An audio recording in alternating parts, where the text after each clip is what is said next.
Good morning. So ivala weekend Sunday.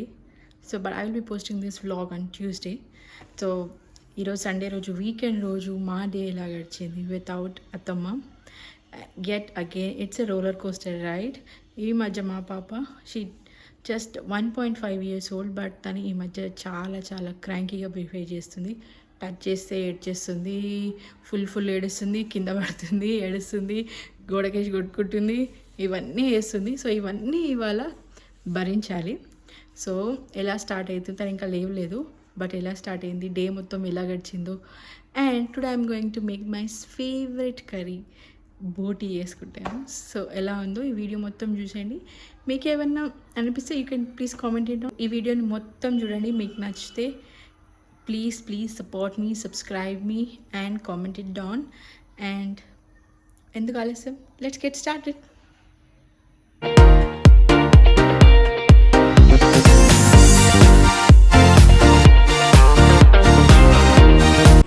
ఈరోజు breakfast మాది scrambled eggs and boiled egg అనమాట. కొంచెం చిల్లీ పౌడర్ యాడ్ చేసుకొని తింటే సూపర్ ఉంటుంది. అండ్ ఎందుకంటే మధ్యాహ్నం బాగా తినాలి కాబట్టి కొంచెం ఈరోజు లైట్గా తింటున్నాను. అండ్ మా పాపలు ఇచ్చినట్టుంది. Let's go.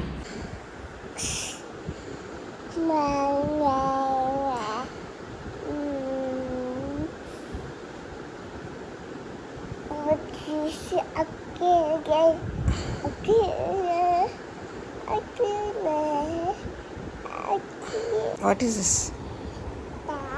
Thumb. తను మార్నింగ్ లేవగానే ఏం ఏడవదు, జస్ట్ తను కొంచెం టైం ఇస్తే తనే మంచిగా హుషారైపోయి బాగా తనే బయటకు వచ్చి బెడ్ దిగి మంచిగా ఉంటుంది. అండ్ ఇవాళ బోటి కదా, సో వాళ్ళ డాడీ బోటి తెచ్చారు. బోటి కర్రీ చేస్తున్నాను లంచ్కి. ఇట్స్ మై ఫేవరెట్ కర్రీ అనమాట, మస్తు అనిపిస్తుంది అండ్ చాలా బాగుంటుంది. అండ్ నాకు బోటి కడగడం రాదు, వాష్ చేయడం రాదు, బట్ బోటి వాష్ చేయాలంటే చాలా టైం ఓపిక ఉండాలి అండ్ మంచిగా కూడా క్లీన్ చేసుకోవాలి. అండ్ చూడండి ఎంత బాగా క్లీన్ చేసుకున్నారో. ఇది నేను క్లీన్ చేయలేదు, మా హస్బెండ్ క్లీన్ చేసినారు. ఎప్పుడు బోటి వచ్చినా కానీ తనే క్లీన్ చేస్తారు. ఎంత నీట్గా ఉంది చూడండి, చాలా క్లీన్గా ఉంది, అంత బాగా క్లీన్ చేసినారు. అండ్ అప్పటికి మా పాప ఇంట్లో దూరం దొరుకుతుంది, ఫుల్ ఆడుకుంది బాగా. టీవీ దొరికితే చాలా ఆపదు. అండ్ నెట్ఫ్లిక్స్లో యూత్ మూవీ వచ్చింది and it's okay movie. Maybe theatre experience బాగుంటుందేమో, బట్ టీవీలో అయితే నార్మల్ ఎక్స్పీరియన్స్ అయింది. I really enjoyed it. It's different story అనిపించింది కొంచెం ఆల్టుగెదర్. అన్నం కూర ఆట ఆడుతుంది. అన్నం కూర వండేసింది, మాకు పెట్టేసింది. ఇప్పుడు వాటర్ తెస్తానికి పోయి వాటర్ తాపియాలనుకొని వాటర్ బాటిల్తో వస్తుంది మా దగ్గరికి. The food is ready. మంచి టేస్టీ వేడిగా ఉన్న బోటీ ఈజ్ రెడీ. ఎంతో బాగా అనిపిస్తుంది. చిన్నప్పుడు మా నాన్న తెస్తుంటే సూపర్ అనిపిస్తే, మా అమ్మ ఇందులో గోంగూర యాడ్ చేస్తుంటుండే. గోంగూర బోటి కాంబినేషన్ సూపర్ ఉంటుంటే చాలా బాగా నచ్చుతుంది. అండ్ బోటి నాకు ఎన్నిసార్లు తిన్నా కూడా అసలు బోర్ కొట్టదు. అండ్ బోటి is like one of my favourites. బోటి అండ్ కాలుబొక్కలు అండ్ బ్రెయిన్ ఫ్రై కూడా చాలా ఇష్టం. మంచిగా అనిపిస్తుంది తింటుంటే. అండ్ దీన్ని చిన్నప్పుడు ఎన్ని మెమరీస్ ఉన్నాయో తింటుంటే. అండ్ మీకు కూడా మీ నాన్ వెజ్ ఫేవరెట్ కర్రీ ఏంటి చెప్పండి. నాన్ వెజ్ అని కాదు, మీకు ఫేవరెట్ కర్రీ ఏంటో కింద కామెంట్ సెక్షన్లో చెప్పండి. అండ్ టేస్ట్ అయితే చాలా బాగుంది, డెలీషియస్గా ఉంది, యమ్మీగా ఉంది. అండ్ మంచిగా అనిపించింది, ఎక్కువ స్పైస్ లెవెల్స్ లేకుండా. మేము మీడియం స్పైసీ తింటాము అండ్ సూపర్ అనిపిస్తుంది టేస్ట్ అయితే. అండ్ నాకు ఇంకా మటన్లో కానీ బోట్లో కానీ కొంచెం ఫ్యాట్ ఉంటే చాలా బాగా నచ్చుతుంది. ఆ ఫ్యాట్ తొందరగా తినేసేయాలి, లేకపోతే ఈవినింగ్ వరకు అట్లా మధ్యాహ్నం వరకు ఉంటే దానిపైన ఎక్స్ట్రా లేయర్ ఏదో ఫామ్ అవుతుంటుంది, మంచిగా అనిపించదు. బట్ ఫ్యాట్ ఉంటే మాత్రం చాలా బాగుంటుంది. ఒకసారి ఫ్యాట్ మీకు ఇష్టమైతే ఎక్కువ తెప్పించుకోకుండా మామూలుగా తెప్పించుకొని తింటే చాలా బాగుంటుంది. అండ్ ఇంకా నేను నా ప్రీవియస్ వీడియోలో మీరు చెక్ చేసి ఉంటేను హైదరాబాద్లో కంఫర్టబుల్ లైఫ్ ఉండడానికి ఎంత ఖర్చు అవుతుందో ఆ డీటెయిల్స్ అంతా నేను ఎక్స్ప్లెయిన్ చేశాను. ఎవరైతే ఈ వీడియోని ఫస్ట్ టైం చూస్తున్నారో ఒకసారి ఆ వీడియోని రీవిజిట్ చేసి చూడండి, మీకు తెలుస్తుంది. కొత్తగా హైదరాబాద్ మూవ్ అవ్వాలనుకున్న వాళ్ళకు కూడా ఒక ఐడియా ఉంటుంది. ఒక హైదరాబాద్లో కంఫర్టబుల్ లైఫ్ ఉండాలి అనుకుంటే ఎంత ఖర్చు అవుతుంది, మనం ఎంత ఎర్న్ చేయాలి, ఎంత మైండ్ఫుల్గా ఖర్చు పెట్టాలి, ఎక్కడెక్కడ కట్ డౌన్ చేసుకోవాలి కూడా డీటెయిల్గా ఎక్స్ప్లెయిన్ చేశాను. మేబీ మీకు తెలుస్తుంది. సో మా పాపను కొద్దిసేపు నిద్ర పడుకోబెట్టి ఈవినింగ్ వాకింగ్ తీసుకెళ్ళాలి. మా కమ్యూనిటీలో పార్క్ ఉంటుంది చిన్నపిల్లలకి, సో అక్కడ తీసుకెళ్తాను. సో తను లేచింది, 2 hours అలా పడుకొని తను లేచింది. సో తను రెడీ చేసుకొని కిందికి తీసుకొని వచ్చాను. ఇది కమ్యూనిటీ పిల్లలకి ప్లే గ్రౌండ్ లాగా. విత్ ఇన్ ద కమ్యూనిటీ ఆడుకోవాలంటే ఆడుకోవచ్చు. ఇలాంటి స్లైడర్స్ ఉంటాయి. అండ్ తనకి కొన్ని క్రెడిల్స్ ఉంటాయి, ఒక 2 క్రెడిల్స్ ఉంటాయి, కొన్ని చిన్న చిన్న గేమ్స్ కూడా ఉంటాయి. కింద శాండ్ ఉంటుంది కొంచెం దెబ్బ తాకుండా ఉండడానికి.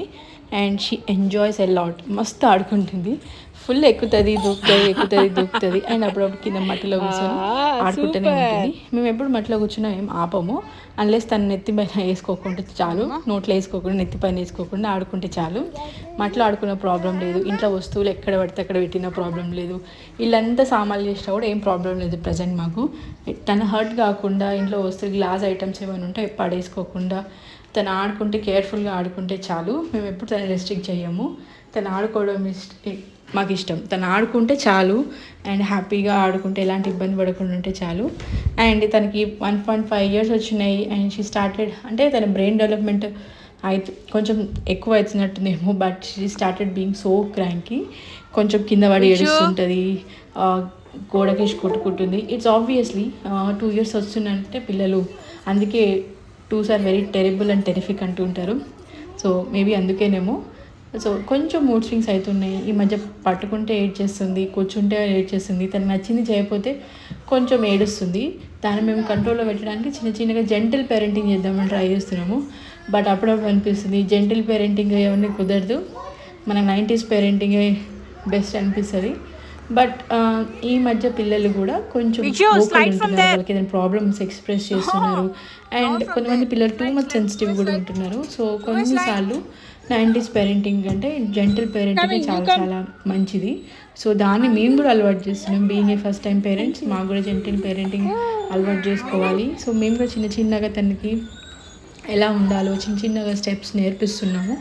సో మీరు కూడా చిన్నగా స్టార్ట్ చేయండి. ఆల్ ఆఫ్ ఎ సడన్ అంత చిన్న పిల్లలు పెద్దగా నేర్చుకోవాలి, క్రాంకీగా ఉండొద్దు అంటే కుదరదు. ఎందుకంటే వాళ్ళకి చెప్పడం రాదు, వాళ్ళకి ఏం ప్రాబ్లం ఉందో వాళ్ళకి చెప్పడం తెలియదు. సో వాళ్ళు ఏం చెప్తున్నారో మనం అర్థం చేసుకోవాలి. వాళ్ళకి ఒక 2-3 times చేస్తున్నారు అనుకో రిపీటెడ్గా, అట్లా చేయొద్దు అని చెప్తే మేబీ వాళ్ళు తెలుసుకుంటారు. కొంతమంది సెకండ్ టైం నేర్చుకుంటారు, కొంతమంది థర్డ్ టైం నేర్చుకుంటారు, కొంతమంది 10th time నేర్చుకుంటారు. బట్ కొంచెం పెద్దగా అయితే మాత్రం ఖచ్చితంగా నేర్చుకుంటారు. Gentle parenting is always best in these డేస్లో. ఆ పిల్లలు సెన్సిటివ్ కాబట్టి జెంటిల్ పేరెంటింగ్ కొంచెం ఇంపార్టెంట్. అండ్ దిస్ పార్క్ ఇది ఉంది కదా, ఈ గ్రౌండ్, ఇది కమ్యూనిటీ బయట. సో బయట తనని కూడా అక్కడ కూడా తీసుకెళ్తాము. అక్కడ ఒక 30 minutes ఆడిపించాము. నిన్న బాగా ఆడుకుంది. సో ఇంటికి వచ్చి రాగానే తనకి ఏమనిపించిందో కొంచెం ఆకలిస్తే ఒక బిస్కెట్ ఇచ్చాను. ఇట్లా బాల్కనీకి వెళ్ళి ఆ స్టూల్ మీద కూర్చొని తను ఒక్కతే కూర్చొని తింటుంది. ఎవరిని రావద్దనే తను ఒక్కటే కూర్చొని తింటుంది. చాలా బాగా అనిపించింది. Sometimes she wants to be alone అనమాట, ఒక్కతే ఉండడానికి ఇష్టపడుతుంది. అప్పుడు మేము కూడా ఏం డిస్టర్బ్ చేయము, జస్ట్ మేము చూస్తూ ఉంటాం తను కింద పడుతుందా లేదా అని. సో చాలా. అండ్ ఇవాళ కూడా వెదర్ చాలా బాగుంది అనమాట. పెద్దగా ఏం లేదు, అంటే హార్ష్ విండ్స్ అట్లా ఏం లేవు. వెదర్ చాలా బాగుంది. Say hi. And that's for today's vlog. Hope you all enjoyed this vlog. మీకు నచ్చితే please subscribe my channel and comment it down and share and like this channel. మీకు ఏదైనా ఒపీనియన్స్ ఉంటే ప్లీజ్ కామెంట్ it down.